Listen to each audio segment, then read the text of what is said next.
I'm DeLeo with DeLeo Training, and I'm back this week with our second episode. We're going to be covering the hip hinge. Last week's blog was on the diaphragm and the intrinsic core. Now, if you haven't had a chance to check that blog out, you're going to want to go back and do that now, because we're going to be incorporating the biomechanical breathing match into the hip hinge. And that's going to help lay the foundation for the deadlift and eventually the kettlebell swing. So, before we get into the 3 drills, let me show you the difference between a hinge and a squat.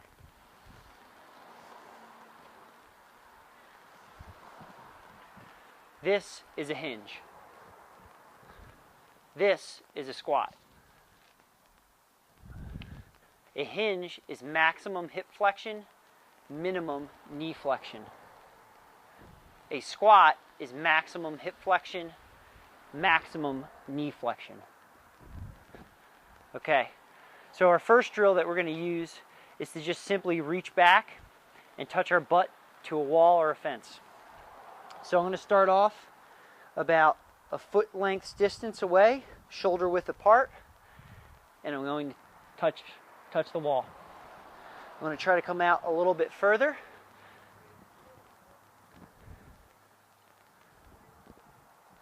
Good. We go back a little bit.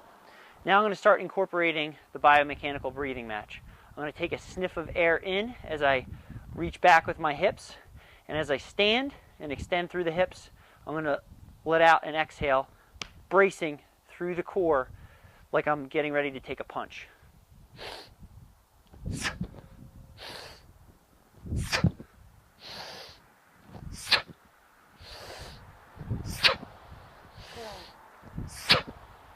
Good. Now our next drill, we're going to use a dowel rod. You can use a mop, broom handle. I just have a PVC pipe. We're going to place the dowel along our spine, 3 points of contact. The back of the head, in between the shoulder blades, and in between the butt cheeks. I'm going to get set up shoulder width apart. Maintaining those 3 points of contact, I'm going to hinge back. Also incorporating the biomechanical breathing match.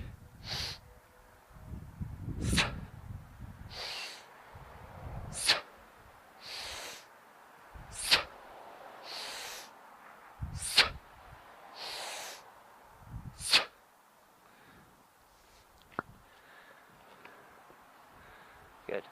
The next drill I'm going to show you is the chop and pop.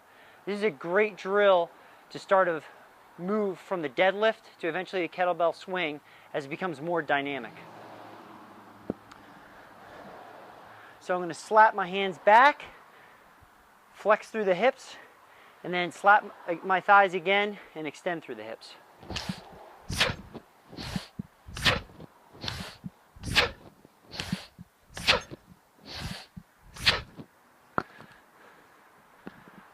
I'll do this drill from the front as well. You want to make sure the knees are tracking out like a V towards the toes. So we want the knees to track out, not in, but out. Okay?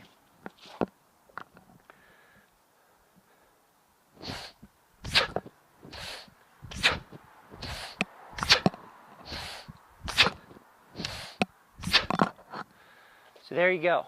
3 drills to help pattern the hip hinge and incorporate the biomechanical breathing match. Now, I'm going to show you how to tie it into the rowing stroke. I'm DeLeo, and I'm back with the second part of this week's blog, and we're going to discuss the hip hinge and the applications that it has in the rowing stroke. Now, this is clearly going to be a little bit different than the position I would be in for the kettlebell deadlift or the kettlebell swing. However, the fundamental aspect of the hip hinge is still present in the rowing stroke, and that is the shift of the weight back behind the hips, or back behind the ankles, excuse me. And what we really want to start thinking about is moving our body weight from the back of the seat to the front of the seat. And so often, rowers are coached and cued to move to the bodies over position. And we are actually coaching them and communicating to them to move through their spine, through the thoracic or lumbar spine.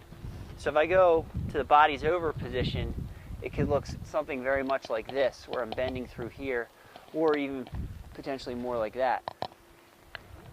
If I think about just moving from my hips I'm shifting my body weight from the back of the seat to the front of the seat, it puts me in a much stronger position. I'm stretching the glutes and the hamstrings, priming those muscles on the drive to do all the work rather than my back. So the first thing is I want to make sure that I'm in good position and I'm sitting on my sits bones, just like if I was going to have a bicycle fit. And just think about shifting the weight back of the seat to the front of the seat.